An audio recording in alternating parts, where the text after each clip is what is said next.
은퇴하시는 분들 위해서 어떤 말씀을 드릴까? 늘 은퇴하실 때마다 말씀을 드리지만 은퇴했다고 해서 모든 것이 다 끝나는 것은 아니다라는 거예요. 하나님 나라에서는 은퇴란 없다라는 거예요. 교회 안에서는 행정적으로 또 일을 진행하다 보니까 은퇴라는 것이 정해져 있지만 하나님 나라에서 섬기고 헌신하고 특별히 기도하는 일에는 절대 은퇴가 없다라는 것입니다.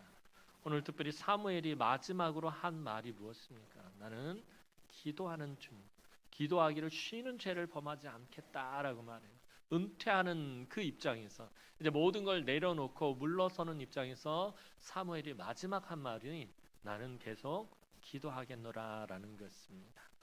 그것이 이스라엘 자손을 살리는 길임을 사무엘이 너무나도 잘 알고 있었기 때문에 그래서 오늘은 그 사무엘의 마지막 말을 가지고 우리 은퇴자들 위로하고 또 다른 모두가 또 도전을 받고 함께 결단하는 시간 되었으면 좋겠습니다. 사울을 기름 부어 이스라엘 왕으로 세우고 사무엘은 이제 사사라는 직분에서 물러납니다. 이제는 사울이 왕으로 나라를 다스릴 것이기 때문입니다. 지금까지 이스라엘을 다스려 온 것은 사사였습니다. 사사기를 읽어보면 수많은 사사들이 등장하죠.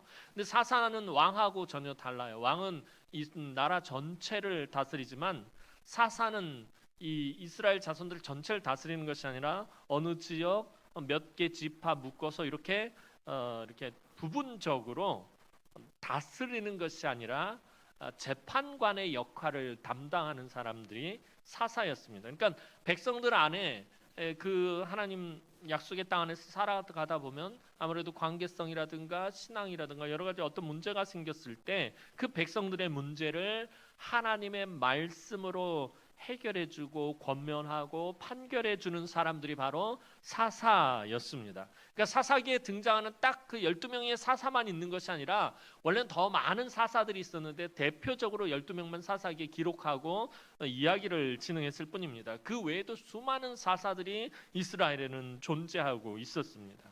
근데 이 사사가 가지는 의미가 굉장히 중요합니다.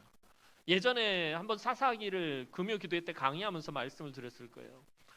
모세는 이스라엘 자손들을 애굽에서 이끌어내며 가나안 땅으로 가기 위해서 광야의 길을 걸으면서 이 여호수아라는 아주 탁월한 후계자를 키워냈습니다. 준비하고 그다음에 가서 가나안 땅에서 정복 전쟁을 할 수 있도록 여호수아라는 아주 탁월한 그 지도자를 준비를 해서 그에게 모든 것을 넘기고 이제 은퇴를 했고요. 그런데 여호수아는 정복 전쟁을 다 끝내고 땅을 분배하고 나서 다른 후계자를 남기지 않았다라고 전에 말씀을 드렸어요. 여호수아가 왜 후계자를 남기지 않았을까요? 모세는 여호수아라는 아주 탁월한 후계자를 남겼는데 그런 지도자를 키우고 양육해서 세웠는데 이 여호수아는 그러지 않았단 말이에요. 그냥 레위인들을 다 땅 분배하는 데서 빼가지고 하나님 말씀에 따라서 다 레위인들을 각 지파별로 각 그 지역별로 다 보내놓는 그 역할만 하고서는 은퇴를 합니다. 그리고 그 레위인들이 속해 있는 그곳에서 각 지파 사람들에게 하나님의 말씀을 가르치고 예배하는 법을 가르치고 율법을 가르치면서 하나님의 백성으로 살아갈 수 있도록 그렇게 모든 구도를 만들어 놓고 여호수아는 은퇴한다는 거예요. 그때 등장하는 것들이 사사입니다. 이 사사가 가지는 상징, 하나님의 말씀으로 백성들의 문제를 해결해주고 백성들에게 말씀을 가르치고 그 말씀으로 판결하는 이 사사가 가지는 상징성은 무엇이냐 하면 이스라엘은 무엇이 다스리는 나라? 하나님의 말씀이 다스리는 나라라는 것을 상징하는 것이 바로 이 사사인 것입니다. 이스라엘은 특별히 세상 나라처럼 왕이 세워지는 왕 같은 그런 리더십이 없어도 이 약속의 땅 안에서 하나님의 말씀에 순종하고 그 말씀대로 살아가면 아무런 문제가 없고 하나님께서 은혜를 베푸시고 복을 베푸시고 주변에서 이방 족속들이 쳐들어올 때 하나님의 손이 막아주시고 이게 이스라엘 하나님께서 원래 약속의 땅에서 구상하셨던 하나님 나라예요. 그래서 지도자를 따로 세우지 않았던 것이에요. 사사들이 각 곳에서 하나님의 말씀으로 그 백성들을 가르치기만 하면 되는 것이었습니다. 그럼 하나님께서 은혜와 복과 능력을 베푸셔서 가나안 땅에서 평안히 살 수 있었어요. 그런데 백성들은 하나님의 말씀만으로는 마음이 놓이지 않았던 것입니다. 왜냐하면 하나님이 보이지 않는 분이시기 때문에. 보이지 않는 하나님만으로는 주변의 여러 강한 나라들을, 이방 족속들을 막을 수 없다라고 생각했습니다. 그래서 말씀대로 살아볼 생각도 하지 않고, 하나님의 말씀에 순종해서 그 말씀대로 살아볼 노력도 하지 않고 그냥 인간적이고 세상적인 방법으로 살다가 어두운 사사시대를 거쳐오게 된 것입니다. 그래서 여호수아 마지막과 사사기 앞부분을 보면 여호수아가 아직 살아있을 때 이미 이스라엘은 타락하기 시작한다는 거예요. 하나님의 말씀대로 살라고 하나님께서 그렇게 모든 구도를 짜놨는데 백성들이 보이지 않는 하나님만으로는 우리 도저히 불안해서 못 살겠다고, 세상 나라처럼 인간적인 방법들로 살겠다고. 그래서 어두운 사사시대가 시작된 거예요. 원래 사사시대에 왕이 없어도 백성들이 자기 소견에 옳은 대로 행하여 아무 문제가 없는 시대를 하나님은 만들어 가시려고 그랬어요. 말씀대로만 살면 되는 거니까. 그런데 백성들은 인간적인 방법과 세상적인 방법으로 살려고 했다는 거예요. 그리고 이제는 더 나아가서 눈에 보이지 않는 하나님보다 자기들의 눈에 보이는 왕까지 요구하게 된 것입니다. 이제 백성들의 요구에 따라 왕을 세우고 연로한 사무엘은 일선에서 물러나면서 마지막으로 하나님께서 사랑하는 백성들을 어떻게 인도해 오셨는지에 대해서 말씀합니다. 근데 모든 그 이스라엘의 영적인 지도자들이에요. 모세도 그러고 여호수아도 그러고 사무엘도 그래요. 마지막 은퇴할 때 하는 말이 뭐냐면 지금까지 하나님이 너희를 어떻게 인도해 하셨는지, 어떻게 보호하셨는지 그것에 대해서 언급한다라는 것입니다. 하나님의 선택받은 백성이라고 어려움과 고난이 없었던 것은 아닙니다. 오히려 너무나도 고통스럽고 힘겨운 삶을 살아왔습니다. 그런데 그때마다 이스라엘이 하나님께 부르짖으면 하나님은 구원의 은혜를 베푸셨다라는 것입니다. 자신들의 연약함을 고백하며 하나님을 의지하기만 하면 모든 것이 회복되게 하셨다라는 것입니다. 그런데 눈에 보이는 왕을 세움으로 이스라엘 백성들이 어려움을 당할 때마다 하나님께 부르짖기보다는 그들 스스로 힘을 합치면 이겨낼 수 있다라고 생각을 하기 시작을 합니다. 눈에 보이지 않는 하나님, 이 하나님의 말씀을 뜻대로 사는 것이 무엇이 우리에게 유익한 것인가? 사람들, 똑똑한 사람들끼리 모여서 머리를 맞대고 의견을 모으고 그러면은 문제들을 해결할 수 있다라고 생각을 하기 시작한 거예요. 하나님 말씀보다 왕과 백성들의 의견이 일치되면 자기들 마음대로 무엇이든지 할 수 있다라는 것입니다. 이런 길로 가기 시작하면 망할 수밖에 없다라는 것을 사무엘은 말하고 있습니다. 이것은 마치 어리석은 아이들이 큰 기업을 운영해 보겠다고 나선 것이나 마찬가지이기 때문입니다. 그래서 원래 이스라엘의 왕은 백성들을 다스리는 것이 주된 그 사역이 아니라 이스라엘의 왕이 해야 할 일은 뭐냐면 하나님의 말씀을 늘 묵상하는 자가 이스라엘의 지도자고 이스라엘의 왕이었다는 거예요. 하나님의 말씀을 깊이 묵상하고 그 말씀을 백성들에게 선포하고 백성들이 그 말씀대로 살 수 있도록 이끌어가는 사람이 바로 왕이었다는 거예요. 저는 묵상하다라는 말에 대해서 여러분들에게 한번 몇 번 설교를 한 적이 있어요. 묵상하다라는 말은 정적인 의미가 아니다라고 말씀을 드렸어요. 이 성경에서 말하는 시편 기자가 말하는 하나님의 말씀을 묵상하다라는 것은 그 말씀을 내 삶에 적용하기 위해서 아주 치열하게 살아가는 것, 내 삶 가운데서 그 말씀을 녹여내려고 몸부림치고 발버둥 치는 것, 그게 바로 묵상하다라는 거예요.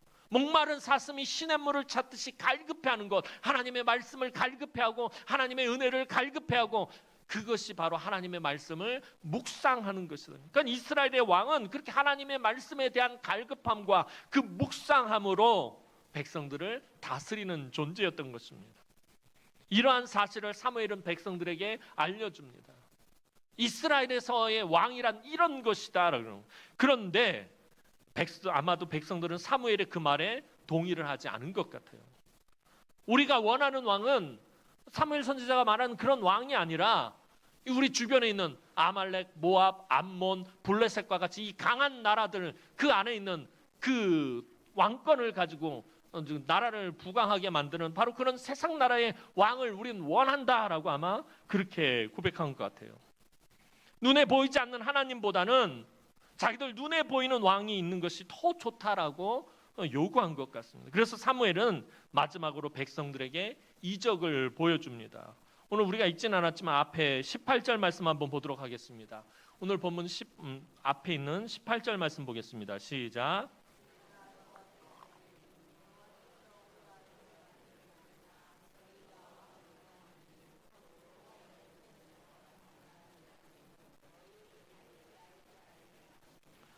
자, 사무엘이 갑자기 백성들의 그 이야기를 듣고서는 하나님 앞에 기도합니다. 우레와 비가 쏟아지도록 기도합니다. 사무엘의 기도가 바로 응답을 받고 하늘에서 우레가 치고 비가 막 걷잡없이 쏟아지는 것을 보자 백성들이 기겁을 하고서는 비로소 하나님께서 자기들에게 무엇을 원하시고 무엇을 악하게 보셨는지를 알게 됩니다. 하나님 앞에서, 이스라엘의 주권자 되신 하나님 앞에서 왕을 요구한 것이, 그것도 세상적인 왕을 요구한 것이 얼마나 잘못된 일인지 알게 되었습니다. 그러자 백성들은 사무엘에게 다급하게 무엇을 부탁하죠? 기도를 부탁합니다. 그게 오늘 본문 19절 말씀입니다. 19절 말씀 보겠습니다. 시작.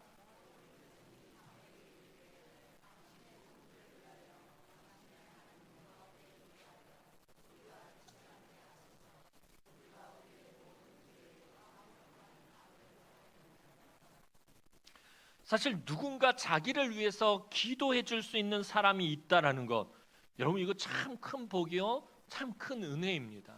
교회 안에서 우리가 신앙생활하면서 나를 위해서 기도해 줄 수 있는 사람이 많다라는 것, 여러분 이거 정말 귀한 은혜입니다. 오늘 여러분 마음속으로 한번 생각해 보세요. 내가 마음 놓고 기도 부탁을 할 수 있는 분들이 교회 안에 얼마나 많은지. 장로님들, 권사님들, 내가 정말 아무 부담 없이 장로님 저 위해서 기도 좀 해주세요. 권사님 저한테 요즘 이런 문제가 있는데 좀 기도해 주십시오. 그렇게 마음껏 마음 놓고 기도를 부탁할 수 있는 분이 내 주변에 많다라는 것이 얼마나 큰 은혜고 축복인지 모릅니다. 지금 이스라엘 백성들에게는 너무나도 탁월한 기도의 사람 사무엘이 곁에 있었다라는 것입니다. 어떤 사람이 고난 가운데 있어서 낙심하고 곤고할 때 누군가 기도해 주는 사람이 없다면 얼마나 그 인생이 참 메마르고 거칠고 얼마나 비참합니까? 내가 지금 시험에 들거나 내가 지금 어떤 큰 문제로 근심하고 걱정하고 낙심하고 있는데 나를 위해서 기도해 줄 사람이 없어요. 여러분, 그럼 망할 수밖에 없다라는 거예요. 그래서 우리가 나의 기도를 간절히 하나님 앞에 기도하는 것 중요하지만, 내가 정말 하나님 앞에 부르짖어 기도하는 것 중요하지만, 교회와 성도들을 돌아보면서 침체되어 있고 낙심하고 절망 가운데 있는 사람들을 위해서 하나님 앞에 기도하는 일 매우 중요하다라는 것입니다. 오늘 은퇴하시는 분들에게 제가 이것을 권면하고 싶다라는 거예요. 사무엘이 마지막 은퇴하고 나서도 그 민족을 위해서 기도했던 거예요. 근데 하나님이 그 사무엘의 기도를 들으셨다라는 것입니다. 여러분, 우리는 계속해서 누군가를 위해서, 다른 사람을 위해서 기도하는 사람들이 되어야 한다라는 거예요. 넓게는 나라와 민족을 위해서 기도하고, 교회를 위해서 기도하고, 성도들을 위해서 기도하고, 가족을 위해서 끊임없이, 그리고 빠짐없이, 쉼없이 기도해야 합니다. 계속해서 사무엘은 자신이 이스라엘을 위해서 기도하는 것을 쉬지 않겠다라고 말합니다. 23절 말씀 보겠습니다. 오늘 본문 23절 말씀입니다. 시작.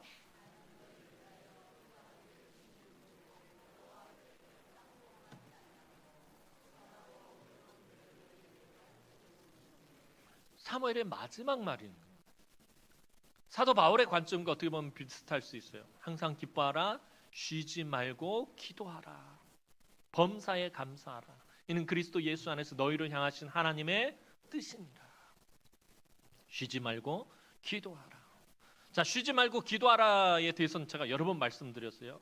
그냥 하루 24시간 주구장창 기도하라는 뜻이 아니라 시간을 정해놓고 매일같이 하나님을 만나는 시간을 가져라라는 의미가 쉬지 말고 기도하라는 거예요.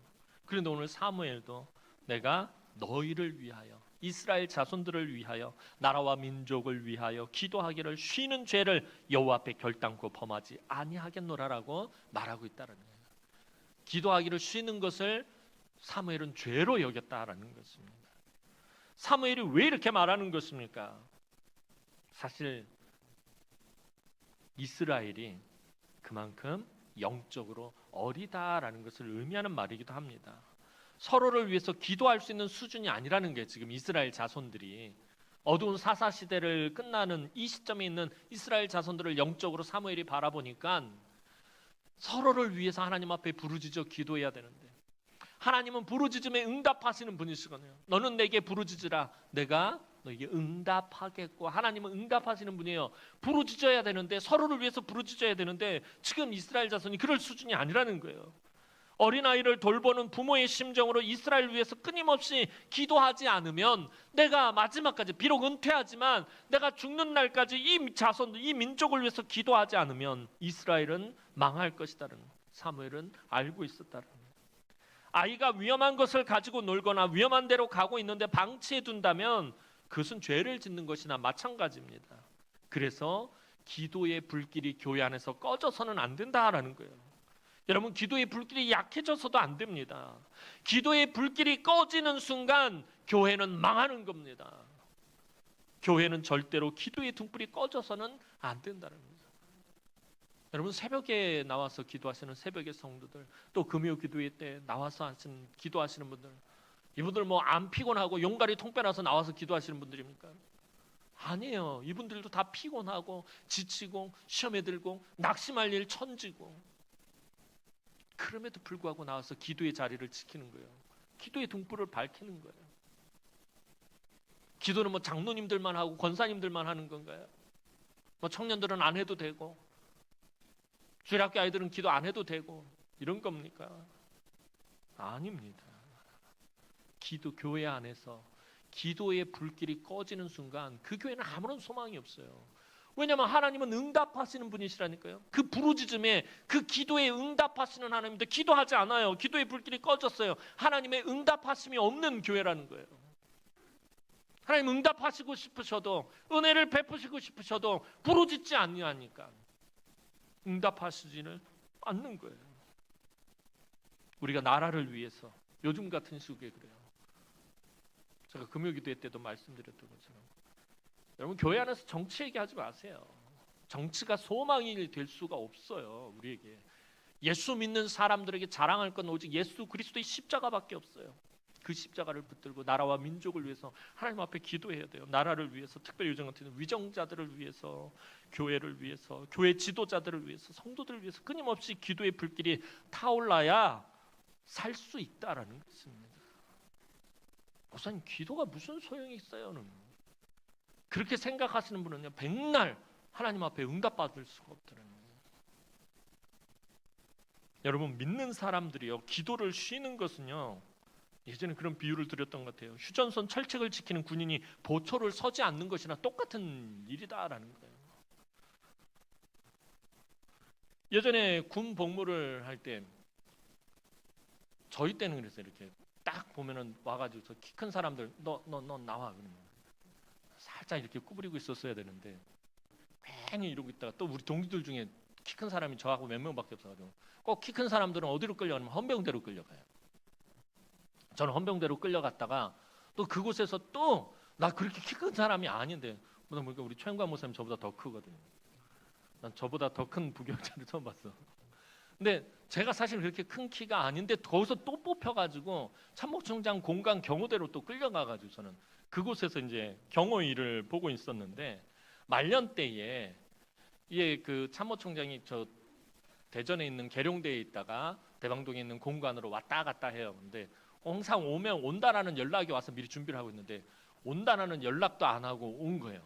그러니까 참모총장이 없을 때는 공강 경호대에 있는 병력들이 사실 다 마음 놓고 있거든. 다 풀어져 있고 초소에서 다 들여서 자고 막 그러고 있는데, 그날따라 참모총장이 아무 연락도 없이 밤에 헬기를 타고 날라온 거예요.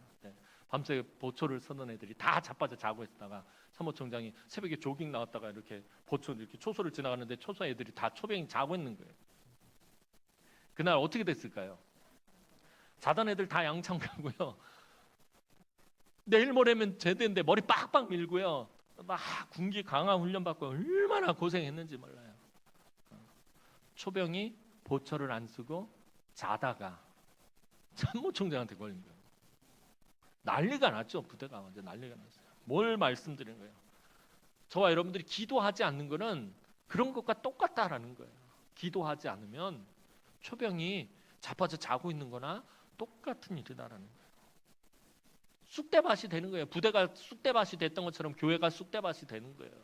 여러분들. 사랑하는 성도 여러분, 오늘 하나님께서 사무엘의 기도를 들으시고 이스라엘 백성들에게 우레와 비를 쏟아부으신 것은 이스라엘 백성들을 심판하기 위한 하나님의 진노의 표시가 아닙니다. 하나님은 이스라엘을 너무나도 사랑하셨어요. 단지 어리고 무지한 이스라엘 백성들에게 앞으로의 이 왕정 시대에, 왕이 다스리는 시대에서 살 길을 하나님이 지금 단단히 알려주시고 계시는 것이에요. 우레를 내리시고 비를 쏟아부으시면서 너희들이 살 길은 나에게 부르짖는 것밖에 없다. 나를 찾고 구하는 것밖에 없다. 너희의 왕이 나의 말을 묵상하고 내 앞에서 부르짖어야지 너희가 살 수 있다라는 것을 알려주기 위해서요. 근데 우리는 이런 상황이 되면 하나님께서 나를 사랑하지 않으신다라고 생각을 해요.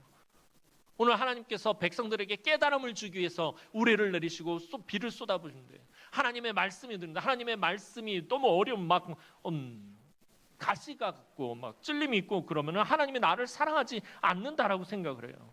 그러나 내가 그렇게 생각하는 그 순간까지 하나님은 나를 사랑하십니다. 우리가 그 사랑을 깨닫지 못하고 내 욕심대로, 내 마음대로, 내 고집대로 가기 때문에 하나님의 사랑을 하나님의 진노하심으로 우리가 착각할 때가 많다라는 거예요.